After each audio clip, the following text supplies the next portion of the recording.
It was an ordinary afternoon when Claire opened the letter that had been mailed in 1943. The ink was still wet, the wax seal. Claire had always been close with her grandfather, Thomas. Growing up, she'd sit on his knee and listen to his old war stories. But there was one thing he never talked about: his sister, Eleanor. A nurse in Bristol during World War II. She died in a German bombing raid in 1943. They said she was brave, compassionate, the kind of woman who wouldn't abandon a patient even as bombs fell. Thomas kept her photo on the mantle until the day he died. But he never told Claire much about her. Maybe because it hurt too much, or maybe because he was hiding something. It was 2024. Claire was cleaning out her late father's house. He died suddenly, leaving behind boxes of old papers, photos, knickknacks. She was exhausted, grieving, and a little numb. She almost threw the envelope away without opening it. It was yellowed, brittle. The postmark read, July 7th, 1943. She felt her fingers tremble. How had it even gotten here? Claire turned it over in her hands. The wax seal was unbroken. She'd seen these old seals in museums, but this one was perfect. She had to cut it carefully so it wouldn't crumble. Inside was a single sheet of stationery. When she unfolded it, the ink smudged her fingers. It was wet. She blinked hard, heart racing, and then she read the words, "Thomas, when you read this, I'll be gone. Don't trust the man in the gray coat." She felt the blood drain from her face. She sat down hard on the floor. She whispered, "What the hell, Eleanor?" It wasn't just the words. It was the tone, final, like a deathbed confession. And it was personal. Thomas, her grandfather, the man who raised her like his own child, had he known about this? Claire couldn't shake the letter. She barely slept that night. She kept seeing the words in the dark. She went digging through old family records, photos, letters. Nothing about a man in a gray coat. Nothing at all. Until she found an old diary, her father's. He'd been 12 years old when his own father, Thomas, would pace the living room, checking the curtains. "Dad's scaring me," it read. "He says there's a man watching the house. A man in a gray coat." Claire felt sick. That couldn't be real. She called her uncle, the last living relative who might remember. He was quiet for a long time. Finally, he said, "Dad always swore someone followed us, even when we moved. He'd wake us in the middle of the night to check the locks. Said there was a man outside in a gray coat. We thought he was just paranoid." Claire felt tears burn her eyes. This wasn't just some family ghost story. Her grandfather knew, but why hadn't he told anyone? Why had he kept Eleanor's name sacred but silent? Claire dug deeper. She went to the local archives. She read every newspaper she could find from the 1940s. And she found something that made her skin crawl. There was a man in a gray coat, a man who'd been questioned by police in 1943. They suspected him of spying, of collaborating, of giving the Luftwaffe coordinates for bombing raids. No charges were ever filed.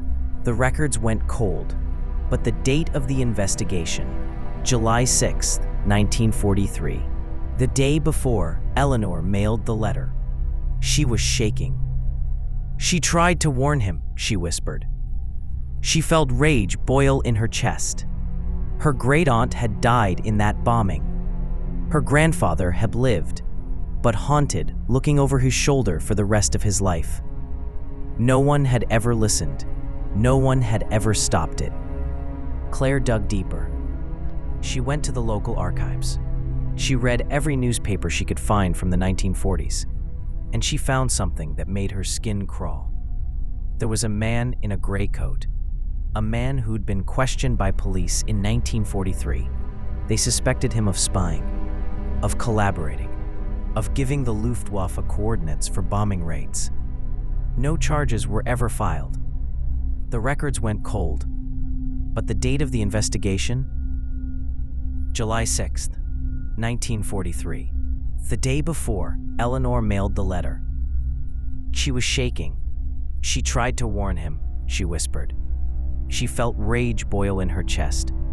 Her great-aunt had died in that bombing. Her grandfather had lived, but haunted, looking over his shoulder for the rest of his life.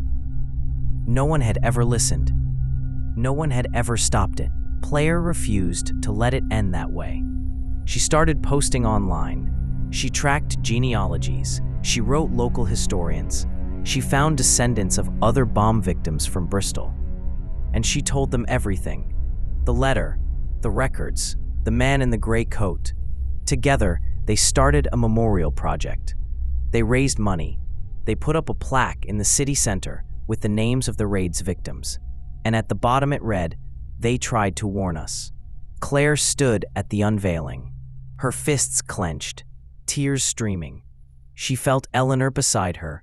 She dug until she found the old property records. The man in the gray coat had owned a townhouse in Bristol. It was still standing. She worked with local activists to get it declared a heritage hazard. Then she demanded a historic marker. The city resisted, but she was relentless. She wrote articles. She went on local radio. She named him. She told his story. Finally, the city caved. They put up a plaque. It didn't just say his name. It called him out. Suspected collaborator who aided enemy bombings. Lives lost. Warnings ignored. People stopped, read it, talked about it. His descendants tried to fight it. They failed. His name would forever be linked to betrayal. And Eleanor's warning, hidden for 80 years, was there for everyone to see. She felt the cold on her skin. She whispered, "I'm sorry it took so long, Eleanor." She imagined her great-aunt there, tired from tending wounded soldiers, writing that last desperate line. "Don't trust the man in the gray coat." Claire's jaw tightened. She felt no pity for him. She wanted his name ruined. She got it. And for the first time, she felt her family was safe. Some people think revenge is about hurting someone physically, but this was worse. He lost his legacy, his name.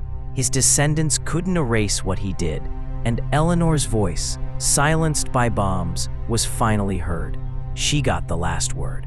Sometimes justice takes years, generations. But if you keep pushing, the truth comes out, and no betrayal stays buried forever. If this story gave you chills, smash that like button and share your thoughts in the comments. Have you ever uncovered a family secret that changed everything? Don't forget to subscribe for more true, unsettling, and deeply satisfying Reddit revenge stories. Until next time, keep digging.